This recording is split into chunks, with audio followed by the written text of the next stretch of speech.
Hello everyone. ये कहानी है लूशियन की, जो कि एक बहुत बड़ी लॉ फर्म में पार्टनर होता है और एक सक्सेसफुल लॉयर जिसकी पर्सनालिटी भी मेस्मराइजिंग है और उसने आज तक कोई एक भी केस नहीं हारा।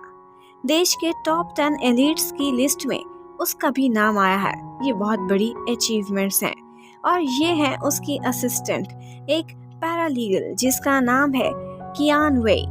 और ये दोनों किसी टाइम पर क्लासमेट्स भी हुआ करते थे। एक ही कॉलेज से उन्होंने लॉ पढ़ा था। उस टाइम पर वे ने अपने फ्यूचर को लेकर बहुत बड़े बड़े सपने देखे थे और वो सारे के सारे पूरे भी हुए थे, लेकिन उस पर नहीं बल्कि लूशियन पर। और आज वो इतना सक्सेसफुल था कि वे की मंथली सैलरी और लूशियन की आवरली सैलरी बिल्कुल बराबर थे। और उससे भी बड़ा सितम ये है कि लूशियन अब उसका बॉस बनकर हर टाइम उस पर ऑर्डर चलाता रहता था। और वही लूशियन जिसको वो हमेशा से कॉलेज दौर में हराना चाहती थी, इवेंचुअली उसको बहुत बुरी तरह से हरा चुका था। इन शॉर्ट हम कह सकते हैं कि वे की लाइफ एक नंबर की मिजरेबल है। और लूशियन जितना हॉट और सक्सेसफुल है तो उसका नखरा भी इतना ही होना चाहिए, और ऐसा ही होता है। वो अपने कोलीग्स, सीनियर सारों के साथ काफी रूड और कोल्ड बिहेव करता है। फिर एक दिन एक काफी हाई प्रोफाइल मीटिंग हो रही होती है। वे भी कान लगाकर बाहर से बातें सुन रही होती है और सोचती है कि अगर नए केस पर मैं भी किसी तरह लूशियन के साथ साथ चिपक जाऊं तो थोड़ा बहुत कमीशन मुझे भी मिल ही जाएगा। लूशियन अंदर बैठा उसकी ये हरकत देख लेता है और उसके बाद वे उसके ऑफिस में जाकर बहुत प्यार से उसे बॉस बॉस कह के इज्जत से रिक्वेस्ट करती है, लेकिन वो तो मानता ही नहीं। जब वो नहीं मानता तो वे क्लास फेलो मोड में आ जाती है, लेकिन फिर भी लूशियन ने नहीं मानना था, वो नहीं मानता। उसके बाद नेक्स्ट डे हमें पता चलता है कि आज वे के बॉयफ्रेंड ली चोंग ने 4 साल बाद वापस आना है। वो हायर एजुकेशन के लिए अब्रॉड गया हुआ था और इस स्पेशल डे के लिए वे ने 1 महीना पहले से ही छुट्टी ली हुई थी। लेकिन लूशियन को आज एक केस पर बहुत अर्जेंट काम करना था। वो उसकी छुट्टी कैंसिल करके उसे एविडेंसेस इकट्ठे करने के लिए भेज देता है और उसका सारा दिन इसी काम में गुजरता रहता है। और हमें ये भी पता चलता है कि लूशियन वे को ट्रैकर के थ्रू सारा टाइम लोकेट भी करता रहता है। उसके बाद शाम को बहुत मुश्किल से वे उससे रिक्वेस्ट करके अपने बॉयफ्रेंड के साथ एक डिनर पार्टी पर जाने की परमिशन ले ही लेती है, लेकिन वे को उस पार्टी में एंटर होने से पहले ही रोक देते हैं क्योंकि उसने फॉर्मल शूज नहीं पहने हुए थे। लेकिन यहाँ पर ली चोंग एक हीरो की तरह से इतने सालों बाद उसकी लाइफ में एंट्री करता है और जिस लड़की ने उसे अंदर जाने से रोका था उसी के ही शूज बहुत महंगे से खरीद कर वे को पहनाकर अपने साथ अंदर ले आता है। ली चोंग बहुत काइंड और केयरिंग टाइप का लग रहा था। उस पार्टी में सारा कुछ नॉर्मल जा रहा था, लेकिन ऊपर से अचानक से लूशियन भी उसी पार्टी में आ जाता है।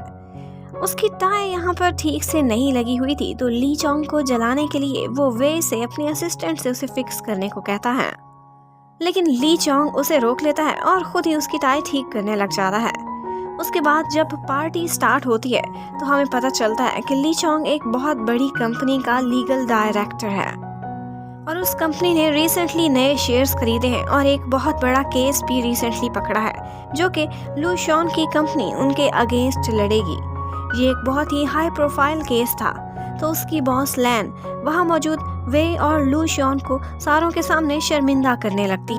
वे काफी वीक टाइप की गर्ल थी, लेकिन लूशियन बहुत स्ट्रॉन्ग टाइप का था।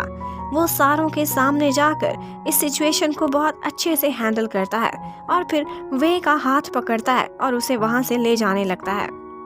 ली चोंग भी फिर बाहर उनके पीछे पीछे आता है। वे और वो दोनों अलग में बात करते हैं। यहाँ पर वे को अब रियलाइज हो चुका था कि ली चोंग ने उसका यूज किया है। वो बातों बातों में फोन पर उनकी कंपनी की स्ट्रेटेजी से रिलेटेड इंफॉर्मेशन उससे पता करा लिया करता था। उसे धोखा देने पर वो उस पर बहुत गुस्सा करती है और इन दी एंड उससे ब्रेकअप भी कर लेती है और कहती है कि तुम और लैन अब इकट्ठे हो जबकि मैं और लूशियन इकट्ठे हैं। सुनने में थोड़ा सा ऑकवर्ड लग रहा था, तो कहती है कि मेरा मतलब था प्रोफेशनली। और उसके बाद वो उसके दिलाए हुए शूज भी उतार उतार कर फेंकने लगती है। काफी डायलॉग बाजी करती है, लेकिन यहाँ पर कुछ ऐसा होता है कि वो इम्बैलेंस होती है और पानी में गिर जाती है। लूशियन चाहता तो उसे बचा सकता था, लेकिन उसने उसे नहीं बचाया था, बल्कि उसे तो सिर्फ बैग की फिक्र थी क्योंकि उसमें एविडेंसेस थे। उसके बाद वापस जाते हुए भीगी हुई वे सारे रास्ते में बहुत रोती रहती है। लूशियन उसे अपना कोट देता है। वो अपने आंसू साफ करने लग जाती है, लेकिन लूशियन उससे कहता है कि मैंने कोट इसलिए दिया है कि बैग को साफ कर दो, कहीं पेपर्स गीले ना हो जाएं। और फिर ये भी कहता है कि तुम रो क्यों रही हो, मुझसे एक्सपेक्टेशंस क्यों रखी, मैं तुम्हें क्यों बचाता, मैं तो तुम्हारा बॉस था, कोई बॉयफ्रेंड तो नहीं। और फिर उसके बाद वो ऑफिस में ऊपर जाकर कुछ डॉक्यूमेंट्स रखने के लिए जा रही होती है, तो लूशियन उसे अपने शूज़ पहनने को कहता है। कहीं ना कहीं वो बहुत केयरिंग भी था, ऊपर से चाहे जितना भी रूड बनता था। वही वाले डॉक्यूमेंट्स जब वे ऑफिस में रखने जा रही होती है, तो यहाँ पर हमें पता चलता है कि पीछे से एक और कोलीग भी बैठा हुआ था, जिसने शायद वो डॉक्यूमेंट्स चोरी कर लिए थे। और इसी बात पर बहुत मुश्किल खड़ी हो जाती, और एक सीनियर मेंबर चाहता था कि अब वे रिजाइन करे, रिस्पॉन्सिबिलिटी ले, लेकिन लूशियन उसे बचाने की बहुत कोशिश करता है। इसी बात पर उन दोनों की काफ़ी बहस भी हो जाती है, लेकिन वे उनकी बातें सुन लेती है और अंदर आकर बहुत आराम से अपनी जॉब छोड़ने की बात करने लगती है। लूशियन उसे रोकता है, उसे समझाने की कोशिश करता है, डांटता भी है, लेकिन वे कुछ भी नहीं सुनती। फिर वो अकेली सैड खड़ी होती है और डैड की दी हुई रिंग को देखती है। उसके डैड ने कहा था कि ये रिंग हार को जीत में बदल सकती है, लेकिन अब उसे इस सब में कुछ भी यकीन नहीं था। वो बस अपने डैड को याद कर करके रोती रहती है। और उसके बाद हम देखते हैं कि वे और लूशियन की क्लास के सारे लोगों की एक रीयूनियन पार्टी चल रही है। वहाँ सारे आए होते हैं सिवाय उन दोनों के। अब नेक्स्ट डे वे अपना गम भुलाने के लिए अपने लॉ कॉलेज की कैंटीन में बैठी ड्रिंक कर रही होती है, और वहाँ लूशियन भी आ जाता है और बॉस की तरह नहीं, एक क्लासमेट की तरह उसे समझाने की कोशिश करता है कि जॉब पर वापस आ जाओ, मैं तुम्हारा साथ दूंगा, मुझे पता है कि तुमने कुछ भी गलत नहीं किया। और वो उसे इनकरेज भी करता है कि लाइसेंस के लिए एग्जाम दो और अपनी हिम्मत ना हारो। इतने में उनके बाकी क्लास फेलोज भी आ जाते हैं और उनको एक पॉइंट पर ले जाते हैं। वहाँ उन सब ने एक जगह बॉटल में अपनी अपनी विशेस की लिस्ट इकट्ठी करके रखी थी, जो अब 11 साल बाद वो लोग खोलने वाले थे। यहाँ पर उनका टीचर कहता है कि तुम सारे बच्चों को पढ़ा पढ़ा कर मैं गंजा हो गया हूँ, लेकिन मेरे सबसे ज़्यादा बाल झड़े हैं सिर्फ वे की वजह से, क्योंकि वो सबसे ज़्यादा शरारती थी। वे बेचारी की तो एक भी विश पूरी नहीं हुई थी, हालांकि वो लिस्ट अच्छी खासी लंबी थी। जबकि लूशियन उसको देखकर लगता था कि उसकी सारी की सारी विशेस पूरी हो गई होंगी, लेकिन ऐसा नहीं था। उसकी लाइफ में सब कुछ था, लेकिन बस एक रोमांस की कमी थी। और यहाँ हमें पता चलता है कि लूशियन 10 साल से सिंगल है। उसकी एक गर्लफ्रेंड हुआ करती थी, जीशिन उसका नाम था, लेकिन वे ने उन दोनों के बीच में अपने भाई को डालकर उनका ब्रेकअप करा दिया था। अब रात को वे सैड बैठी होती है। 100+ में से एक भी विश उसकी पूरी नहीं हुई थी, लेकिन वहाँ पर कुछ ऐसा होता है कि वो जाते जाते मैन होल में गिर जाती है और फिर अपने डैड की दी हुई रिंग को जैसे ही वो पकड़ती है, वो किसी और टाइम फ्रेम में पहुँच जाती है। और वो वाला टाइम था जब उसका लॉ कॉलेज में एंट्रेंस एग्जाम हो रहा था। पहले तो उसे यकीन ही नहीं आता। वो उठती है, अपने टीचर के बाल भी चेक करती है, क्योंकि अब तो वो गंजे हो चुके थे, लेकिन उसे समझ आ जाती है कि इतना बड़ा कोई नाटक नहीं चल रहा। और फिर वो खुश हो जाती है और फैसला करती है कि जो वो लूजर बनकर अब रह रही है, वो ऐसा कुछ भी नहीं होने देगी, सारा कुछ ठीक कर देगी, अपनी लाइफ सेट करेगी और लूशियन को खुद से कभी भी नहीं जीतने देगी। अब वो ऐसा करती है कि जहाँ जहाँ जाती है सारा कुछ उसे याद आने लगता है।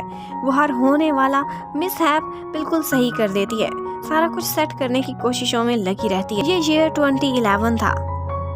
उसके डैड भी अभी जिंदा थे। वो उनको मिलकर बहुत खुश होती है। जबकि ली चोंग, जब वो उसे पहली बार मिला था, वो वाला टाइम जब दोबारा से आता है तो वो बहुत पछताती है और इस बार तो उसे मार मार के अपनी लाइफ से भगा देती है। उसके डैड ने बीमार होना था तो वो उनका चेकअप कराना चाहती थी। यहाँ पर लूशियन उसकी हेल्प करता है क्योंकि उसकी मॉम डॉक्टर थी। वे के डैड को चेरीज खाने का बहुत शौक था और वो उनका ये सपना इस लाइफ में पूरा करना चाहती थी, क्योंकि लास्ट टाइम वो खाए बगैर उनकी डेथ हो गई थी। अब वो लूशियन से ज़बरदस्ती खींच के उसके पर्स से 500 रुपये उधार निकाल लेती और फिर अपने पेरेंट्स को वही चेरीज ला कर देती है। जबकि लूशियन बाद में उस पर बहुत गुस्सा करता है कि मेरे पर्स से पैसे निकाले और वो भी किस लिए, सिर्फ इम्पोर्टेड चेरीज के लिए। मुझे जल्दी से मेरे पैसे वापस चाहिए। जब वो उससे लड़ता है तो यहाँ पर वे सोचती है कि चाहे 2011 हो या 2022, लू शियन ने हमेशा अननोइंग ही रहना है। और यहीं पर ही पार्ट नंबर 1 खत्म होता है। Thank you for watching, stay connected, bye bye.